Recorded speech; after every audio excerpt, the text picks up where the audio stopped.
Mhm.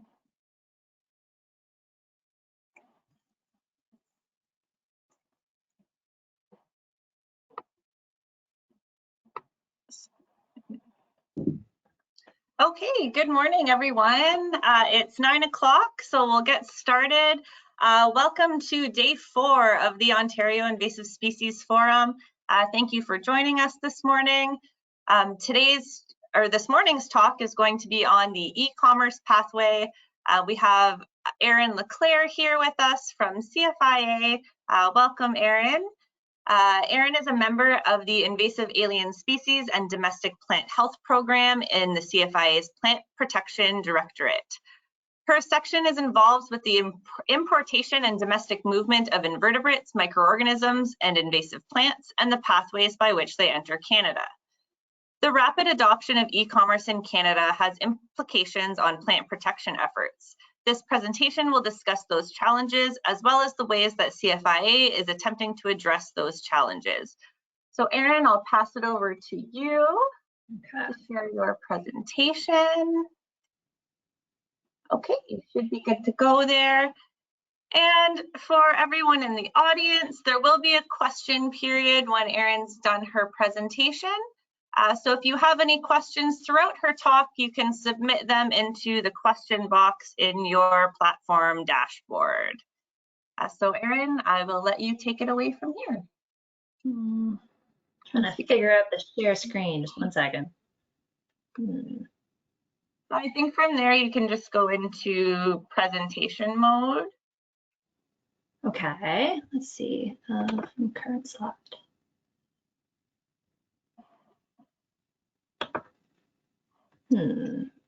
Oh, here we go. Screen and monitor 2. There we go. Okay, so we're seeing on widescreen here, e-commerce and the protection of plant resources, why it matters and what we can do about it. All right. That's great. Let's see if I can bring this down. A lot of things open.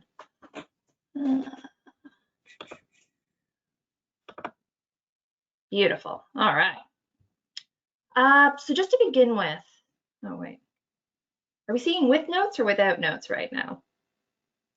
No, I just see your slides right now. Oh, beautiful. All right. So to begin with, while e-commerce can definitely affect multiple commodities and sectors, I'm going to stay in my own lane right now. So we're just going to focus on the protection of plant resources. So e-commerce and the protection of plant resources, why it matters and what we can do about it. Oh, shoot. There we go. All right.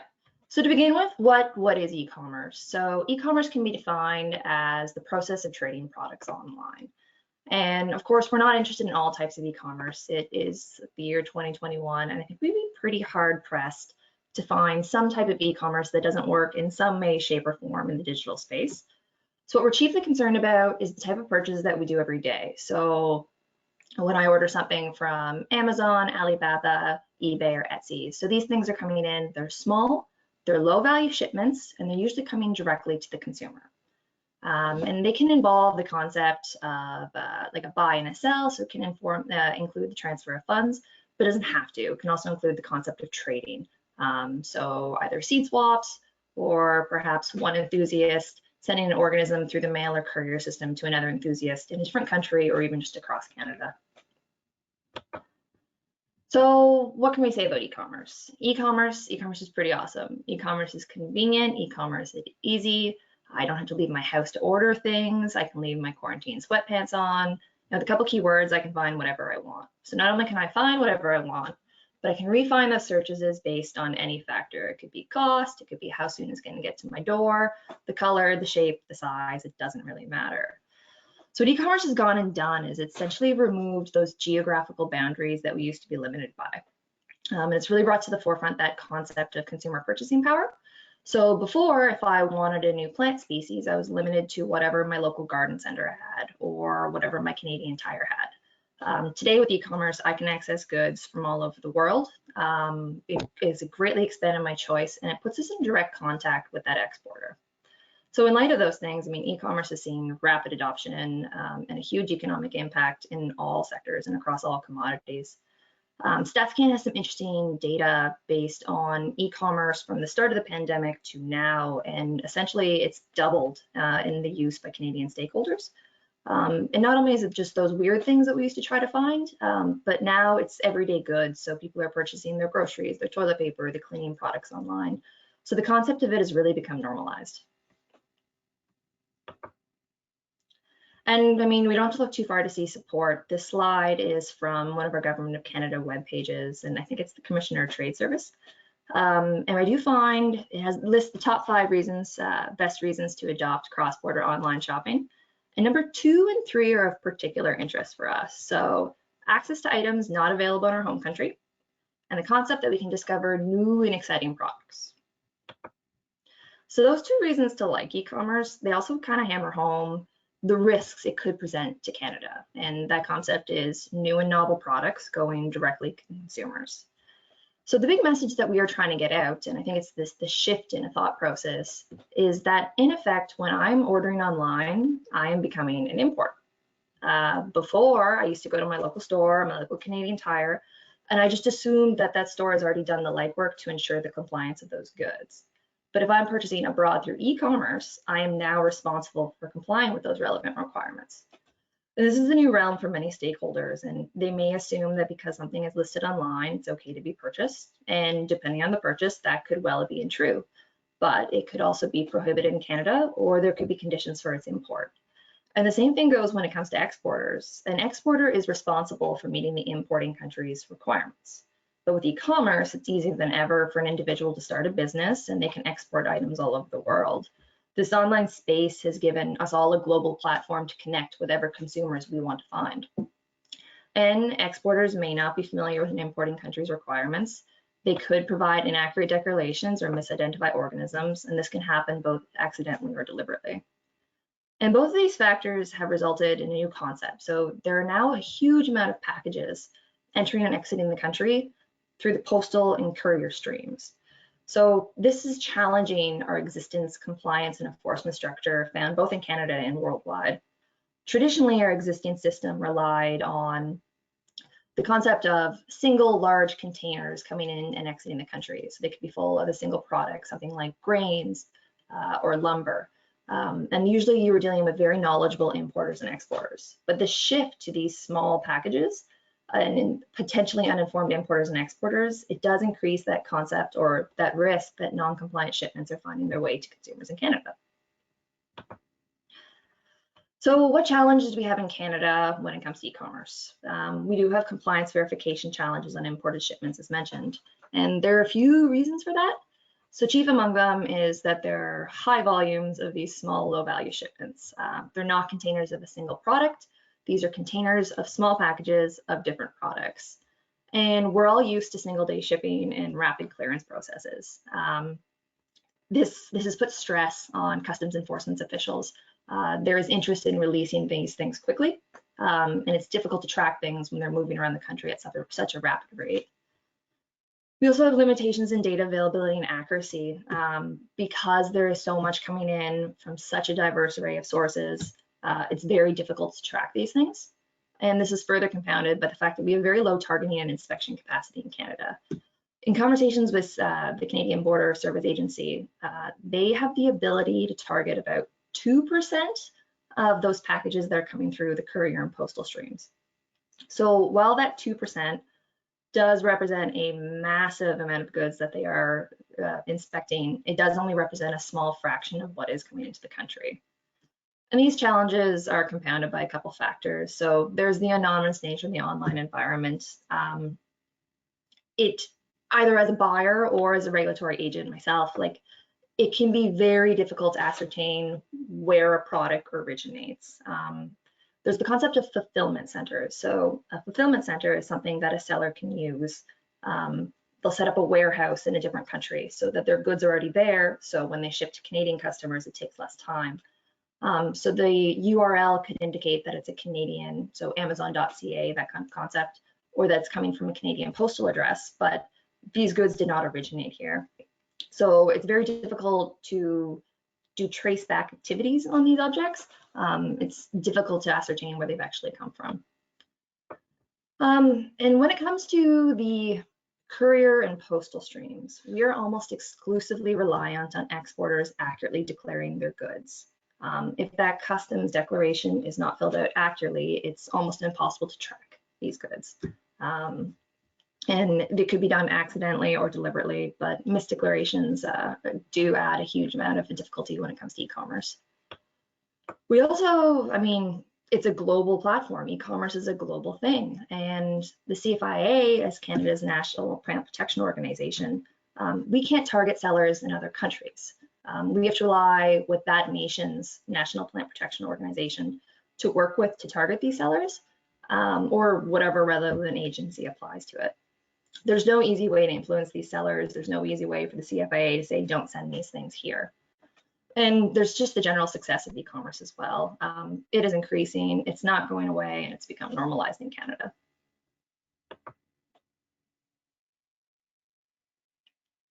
The good thing though is we are not alone in the struggle for e-commerce.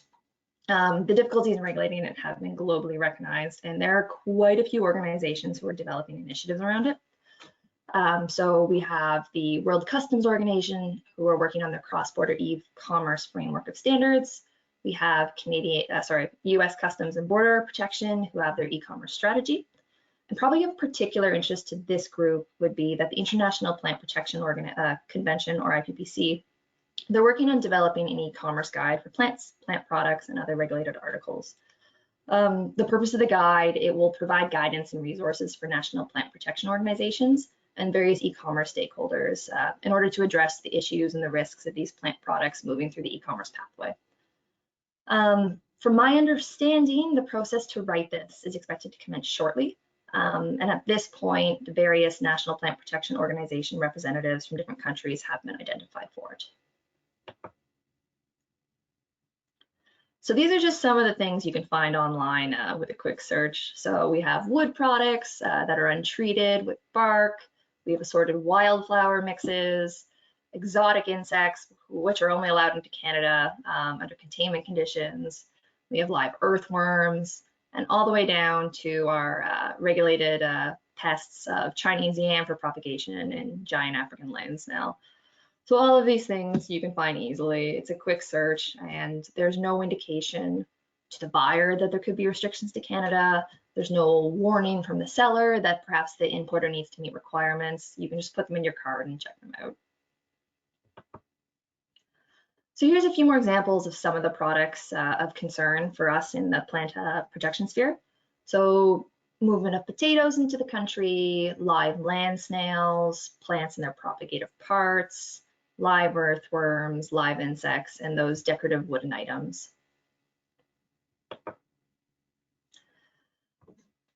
How do we overcome these challenges? And this is a question we're still struggling with.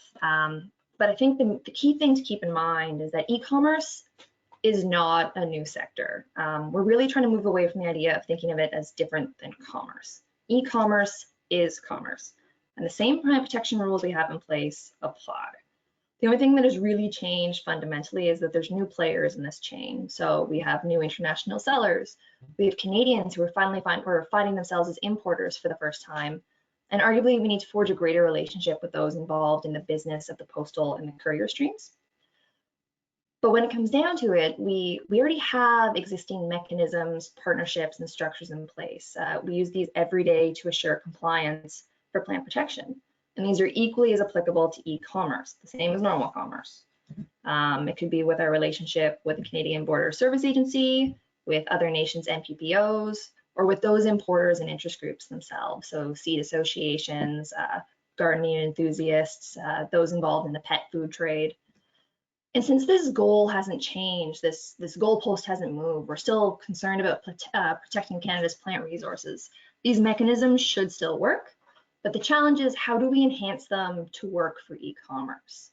And there's not going to be any single answer, and it's not something that just the CFIA can do or just another nation's NPPO can do. This is an everybody issue, and there needs to be involvement in all of these sectors and from both a national and international perspective. Excuse me. So from our section's perspective, we need to start tackling e-commerce in some way, shape, or form. So currently we've been heavily focused on communication and outreach.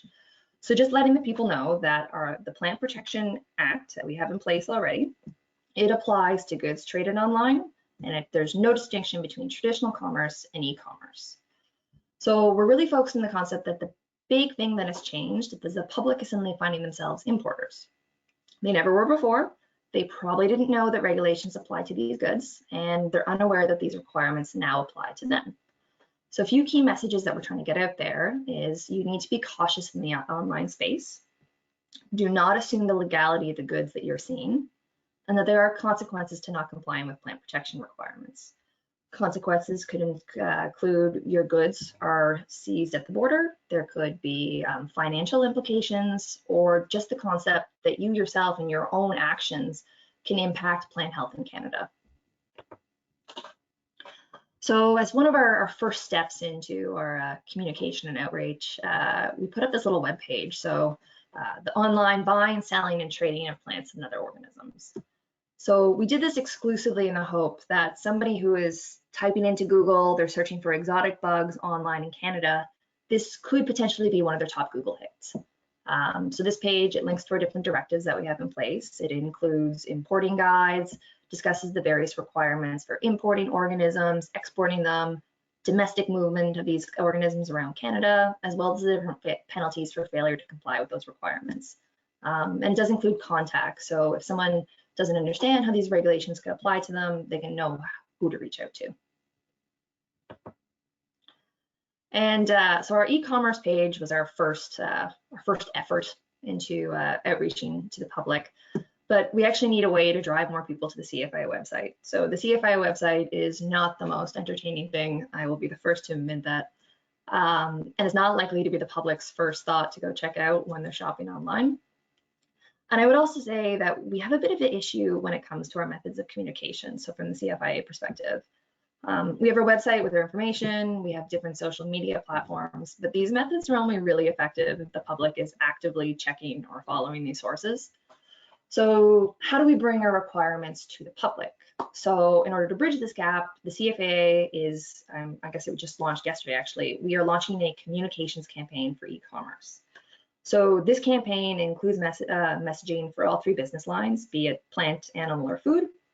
And it does include homebrew elements, so articles in our Chronicle 360, new web pages, social media posts on our Facebook, Twitter, and Instagram links. But the exciting thing is it's also including targeted ads.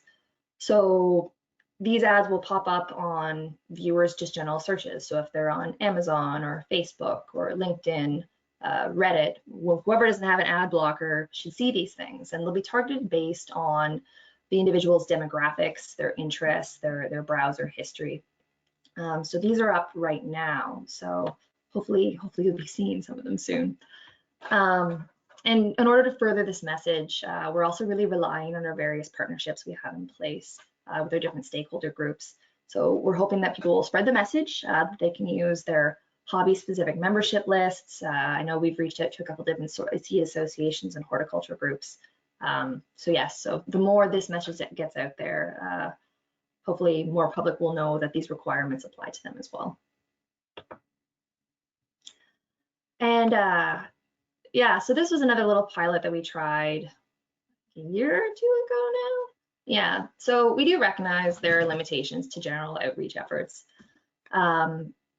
And the question remains is how do we target those highest areas of risk? So if we can target a seller outside of Canada who is offering giant African land snail for sale to Canadians, can we target them, let them know that we have conditions in Canada, and hopefully that risk can be mitigated before it comes to Canada? So about a year ago now, we got in touch with our tech team and we had them create a web crawler. So a web crawler or scraper is essentially an algorithm that you release onto a web page. It automatically searches keywords and it returns that data to you. So what we wanted to look at, we released this onto Alibaba, and we wanted to search for sellers who are offering giant African land snails, which is one of our quarantine pests, we do know there's a pretty good interest for it, either from a culinary perspective to propagate it for meat, or from just enthusiasts because they think it's a cool pet. And it did require quite a bit of fine tuning to get accurate results. Initially, we got a lot of ceramic snails or books on snails, or my personal favorite was a giant animatronic snail ride that I thought would have looked great in the office's lunchroom. But eventually we did fine tune it down and we were just getting live snails. So we took that data and then we targeted, I think it was the top 10 sellers, so those who had the highest rating or the highest number of sales. And we reached out to them and let them know that these organisms are prohibited in Canada. They require very special containment conditions when they enter the country, and to please not sell goods to Canadians, essentially. And the only responses we got back from those sellers was offering to sell us giant African land snails. So it didn't work out the best. But this is a tool that we're hoping for future use for. So there was limitations in its use for us at that point. But we're hoping to find a way to adapt it so that we can use it for the future. We do know our colleagues in the United States with APHIS. They have been using a web crawler since about 2012, and they have seen fairly noticeable increases in compliance. So it's just a piece of tech that we need to figure out how to use properly. So what have we learned so far? We know that we cannot address e-commerce alone. We know this is a global problem and it's bigger than any one of us. Fully addressing this issue is going to require us to all work together, be it with domestic governments, foreign governments, the various different e-commerce platforms, exporters and importers, and those involved in the postal and express carrier pathways. But luckily, currently steps are being taken on many levels for encouraging these cooperative approaches. So here on the global level, in early 2019, the International Plant Protection Convention and the World Customs Organization entered into this joint 3-year work plan, and they identified 7 different priorities they wanted to work on. And for the life of me, I cannot remember those 7 priorities, but I do know one of them is cross-border e-commerce. So the World Customs Organization released their e-commerce strategy framework a few years ago now. And that framework provides guidance to national customs organizations on how to establish and enhance their policy or operational frameworks in order to deal with cross-border e-commerce. Well, at the IPPC, they're working to protect the world's plant resources from the spread and introduction of pests and promoting safe plant trade across the globe. And they use international standards for phytosanitary measures as a major tool to achieve those. So those are standards that over, I think it's 180 countries have agreed to. So those standards could be issuance of phytosanitary certificates, movement certificates, and restrictions on export or import. So these 2 organizations have joined up to see what they can do to ensure quick, efficient use of e-commerce, but while also protecting us from a phytosanitary perspective. And then on the regional level, the Plant Health Quadrilaterals group, it's a coalition composed of the different national plant protection organizations of Australia, Canada, New Zealand, and the United States. It's not an official treaty. Essentially, you could put it that these 4 countries, they had similar goals, and they wanted to work together in order to further the protection of plant resources in their specific countries. So in each of these 4 countries, we have respective plant health and biosecurity officials who work together on different files. And one of these files is e-commerce. So this slide here is an example of e-commerce outreach material that the Quads group prepared. So what we can do in this context is, say New Zealand receives notification that a Canadian is exporting goods that are non-compliant with New Zealand's needs. New Zealand can let us know, we can reach out to that seller. So that works if that seller is in one of our respective countries. But if the seller is in a different nation, we have been using this type of material to reach out to that seller, to let them know that each of our countries has conditions and that they have to meet those conditions in order to import.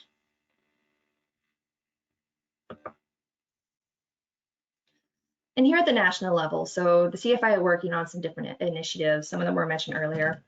But this is an example of our new landing page for e-commerce. So same thing, what we're hoping for is someone is buying food online, or buying dogs online, or buying plants online into Canada, that this might be one of the first things that pops up in their Google history or their Google search history.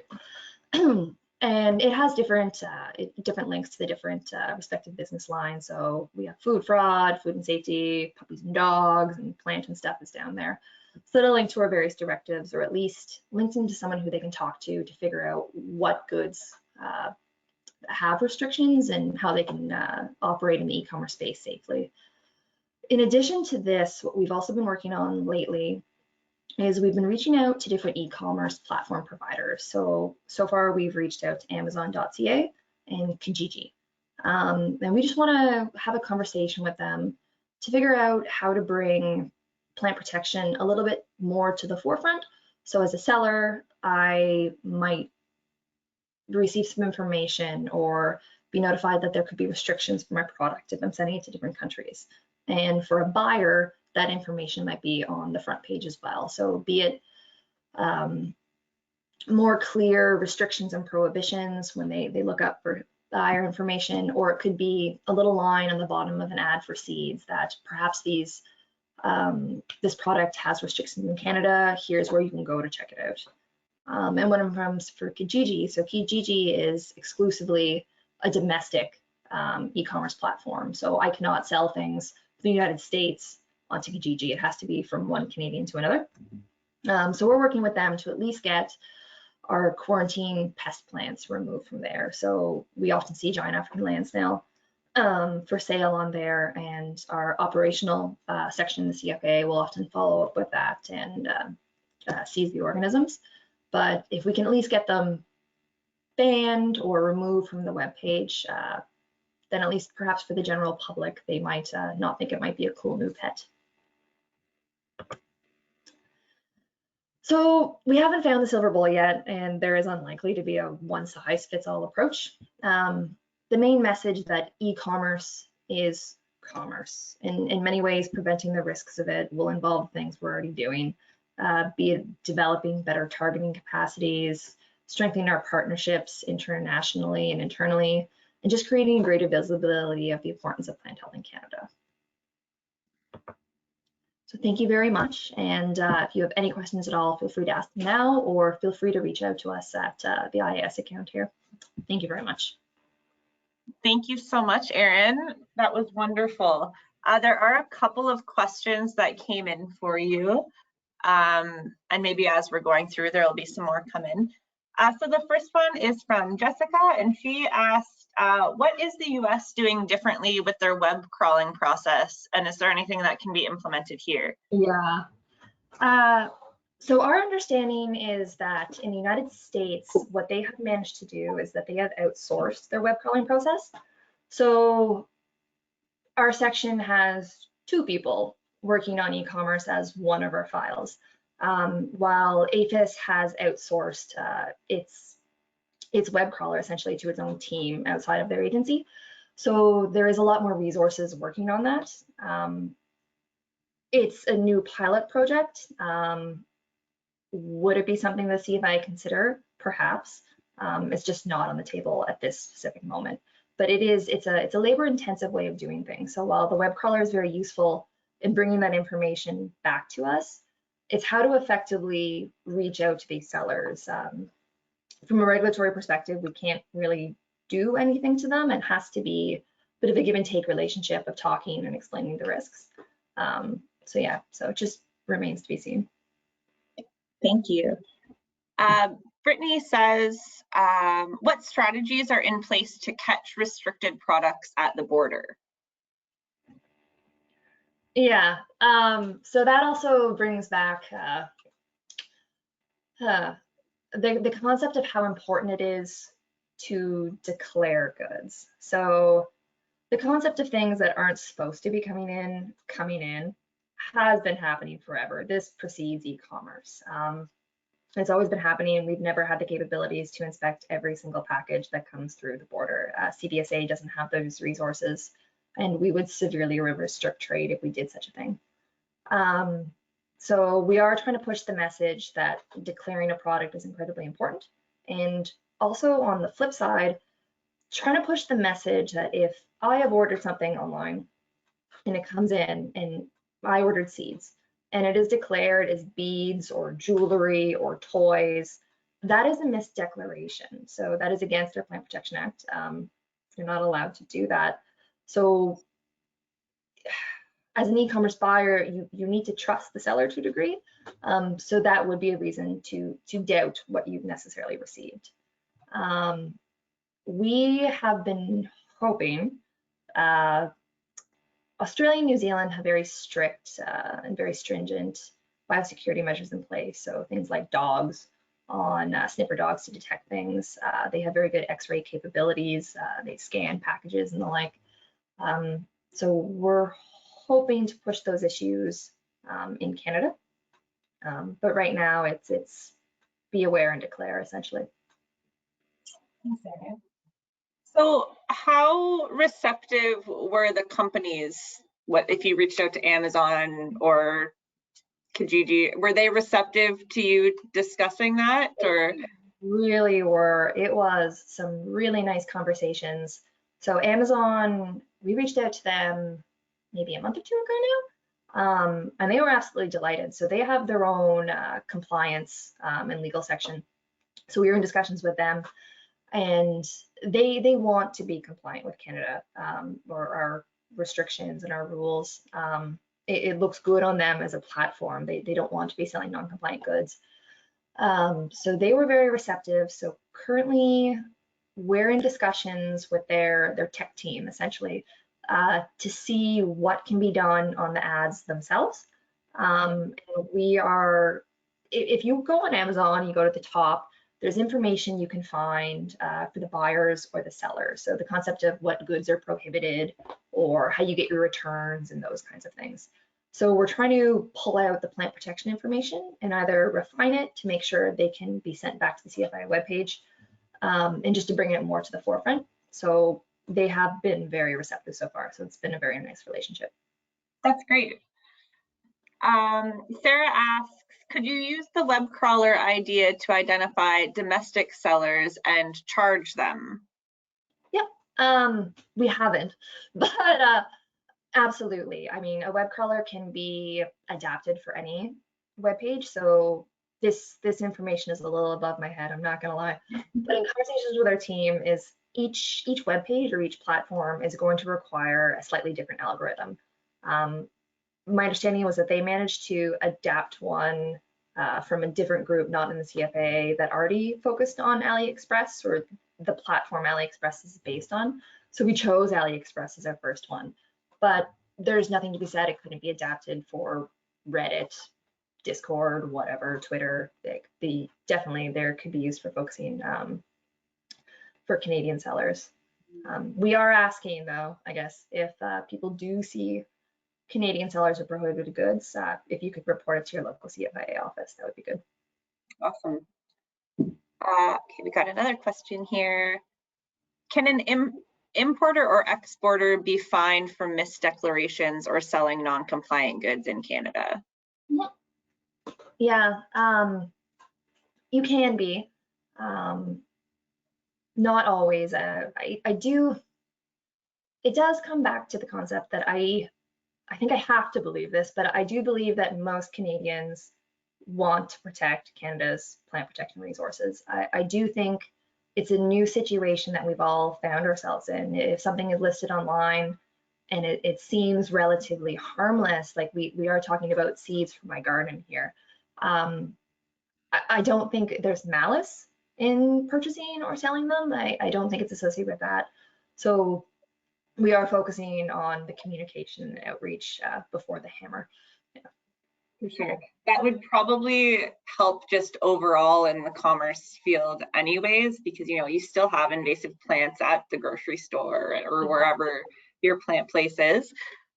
So yeah, I think that outreach is really important just overall, not just for e-commerce especially.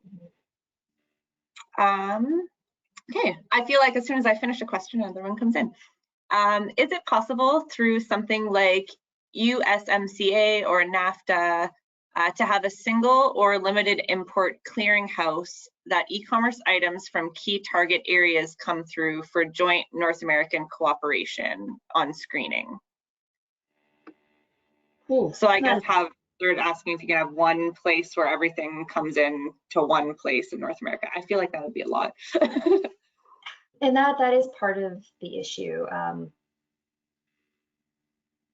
The volume of these goods coming in, it's almost unfathomable. We have seen pictures. CBSA will set things aside on occasion for CFIA to come and take a look at. And these are warehouses filled with spaces, and it's the volume of things coming in through e-commerce. I don't think that would be possible. Particularly, there is that push to have these goods entering the country quickly, and so many things are being sold on e-commerce. These aren't just goods for fun, if that makes sense. We're also talking about essential goods.